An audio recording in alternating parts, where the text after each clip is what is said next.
पाठ 10 क्रिया तथा काल वर्ब एंड टेंस। कविता गाएं। दिल्ली में देखूंगा आजादी का नया जमाना, लाल किले पर खूब तिरंगे झंडे का लहराना। चले गए अंग्रेज देश पर अपना ही काबू है, पहले जहां लाट साहब रहते थे वहां आज बाबू है। घूमूंगा दिन रात करूंगा बातें नहीं किसी से, हाँ फुर्सत जो मिली मिलूंगा जरा जवाहर जी से। गांधी युग में कौन उड़ाए अब चूहों की खिल्ली, आजादी का जश्न देखने मैं जाता हूँ दिल्ली। बच्चों, दी गई कविता में रेखांकित शब्द किसी न किसी कार्यकलाप की ओर संकेत करते हैं। व्याकरण में इन्हें क्रिया शब्द कहते हैं। वे शब्द जिनसे किसी कार्य के होने या किए जाने की सूचना मिलती है क्रिया शब्द कहलाते हैं। देखिए अन्य उदाहरण। बच्चे मैदान में दौड़ रहे हैं, हवा चल रही है। इसके अलावा कुछ क्रिया शब्दों से किसी व्यक्ति या वस्तु की स्थिति या अवस्था का भी पता चलता है। किसी व्यक्ति या वस्तु की स्थिति या अवस्था के बारे में बताने वाली क्रिया है होना। जैसे किताब मेज पर है, मेरी बहन बीमार थी।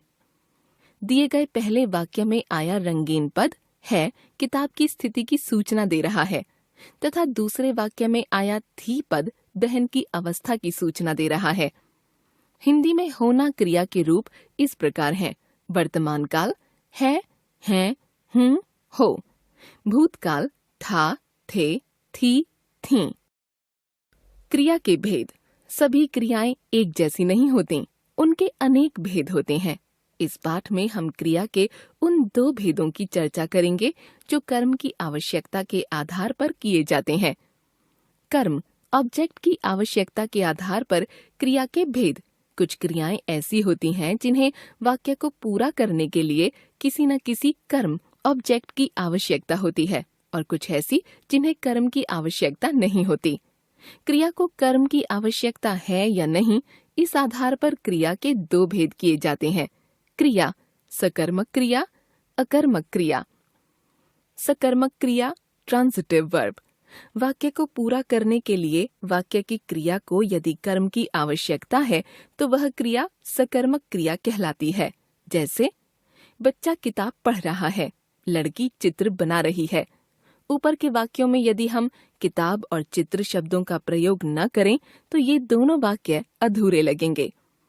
बच्चा पढ़ रहा है तथा लड़की बना रही है, क्योंकि पढ़ना और बनाना क्रियाएं ऐसी क्रियाएं हैं जिनको वाक्य को पूरा करने के लिए किसी न किसी कर्म की आवश्यकता होती है। ऐसी क्रियाएं सकर्मक कही जाती हैं। खाना, पीना, लेना, देना, करना, लिखना, पढ़ना आदि क्रियाएं सकर्मक क्रिया के उदाहरण हैं। कुछ और जानें। हिंदी में क्रिया वाक्य के अंत में आती है। यदि वाक्य में क्रिया न हो तो वह वाक्य नहीं कहलाता। ध्यान दीजिए, कर्म की आवश्यकता का अर्थ यह बिल्कुल नहीं है कि वाक्य में कर्म उपस्थित होना ही चाहिए। अगर कर्म उपस्थित है तो वाक्य पूरा हो जाएगा, और नहीं है तो वाक्य अधूरा बना रहेगा। जैसे मैंने तो नाश्ता किया, तुमने क्यों नहीं किया? नाश्ता कर्म। सभी बच्चे क्रिकेट खेल रहे हैं, तुम भी खेलो। क्रिकेट कर्म। ये वाक्य दो दो वाक्यों से मिलकर बने हैं। यद्यपि इन वाक्यों के पहले उपवाक्यों में तो नाश्ता और क्रिकेट कर्म का प्रयोग किया गया है, पर दूसरे उपवाक्यों में कर्म का प्रयोग नहीं किया गया है। लेकिन कर्म की आवश्यकता तो दोनों ही उपवाक्यों में है, अतः दोनों उपवाक्यों की क्रिया सकर्मक होगी। अकर्मक क्रिया इंट्रांजिटिव वर्ब। वाक्य में जिस क्रिया को कर्म की आवश्यकता नहीं होती वह क्रिया अकर्मक क्रिया कहलाती है। जैसे आना, जाना, दौड़ना, भागना, सोना, जागना, चलना, फिरना, हंसना, रोना आदि। अकर्मक क्रिया वाले वाक्य अपने में पूर्ण होते हैं। देखिए निम्नलिखित उदाहरण। वह रोज सुबह दौड़ता है। बच्चा अभी तक सो रहा है। मैं भी पहाड़ पर चढ़ूंगा। तुम वहां से क्यों भागे? तुम्हारी बहन क्यों रो रही है? आप लोग आपस में मत झगड़ो। अकर्मक तथा सकर्मक क्रिया की पहचान। किसी वाक्य की क्रिया अकर्मक है या सकर्मक, इसकी पहचान करने के लिए उस क्रिया पर क्या शब्द से प्रश्न करके देखना चाहिए। यदि क्या प्रश्न के उत्तर में कोई वस्तु प्राप्त होती है तो वह क्रिया सकर्मक होगी, अन्यथा अकर्मक। जैसे वाक्य, प्रश्न, संभावित उत्तर, क्रिया भेद। मीरा देख रही है, क्या? फिल्म, टीवी या दृश्य। सकर्मक। मीरा सो रही है, क्या? प्रश्न नहीं बनता, अकर्मक। वह खा रहा है, क्या? खाना, केला या मिठाई। सकर्मक। वह हंस रहा है, क्या? प्रश्न नहीं बनता, अकर्मक। काल, टेंस। बच्चों, कविता में आने वाली क्रियाएं समय की दृष्टि से कब और कैसे घटित हुई हैं, यह जानते हैं। वाक्य रूप, समय की दृष्टि से। दिल्ली में आजादी का नया जमाना देखूंगा। देखने का कार्य भविष्य में होगा। अंग्रेज चले गए। जाने का कार्य बीते समय में पूरा हो चुका है। देश पर अपना ही काबू है। वर्तमान या इस समय भी काबू है। लाट साहब रहते थे। रहने का कार्य बीते हुए भूत समय समय में पूरा हो चुका है। दिन रात घूमूंगा। घूमने का कार्य भविष्य में होगा। किसी से बातें नहीं करूंगा। करने का कार्य भविष्य में होगा। जवाहर जी से मिलेगा। मिलने का कार्य भविष्य में होगा। आजादी का जश्न देखने मैं दिल्ली जाता हूँ। जाने का कार्य वर्तमान में हो रहा है।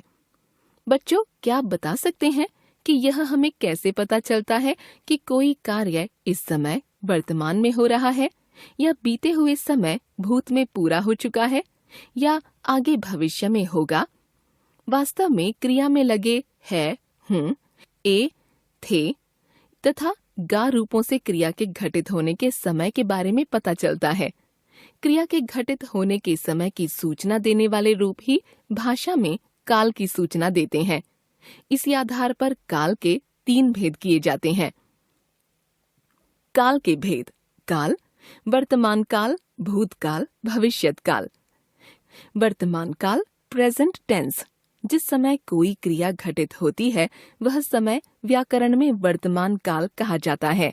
जैसे बच्चे क्रिकेट खेल रहे हैं। दर्जी कपड़े सिलता है। यह क्रिया बार बार हो सकती है या लगातार हो सकती है। हिंदी में वर्तमान काल की सूचना देने वाले चिन्ह है, हैं, हो, हूँ आदि। देखिए अन्य उदाहरण। मैं शिमला में रहता हूँ। माताजी रोज मंदिर जाती हैं।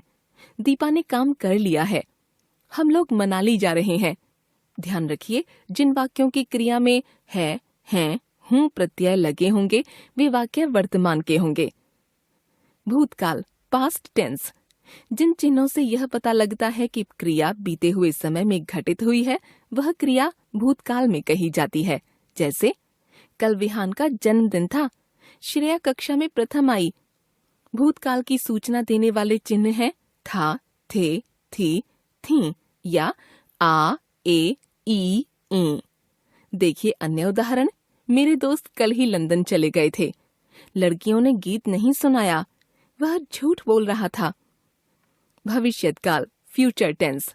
भविष्य में घटित होने वाले कार्य व्यापार की सूचना देने वाले काल को भविष्यत काल कहा जाता है। जैसे हम पिकनिक पर जाएंगे। मैं शाम को बर्गर खाऊंगा। भविष्यत काल की सूचना देने वाले चिन्ह हैं गा, गे, गी तथा गी। देखिए अन्य उदाहरण। आज सब लोग फिल्म देखने जाएंगे। मैं यहाँ 1 सप्ताह रुकूंगा।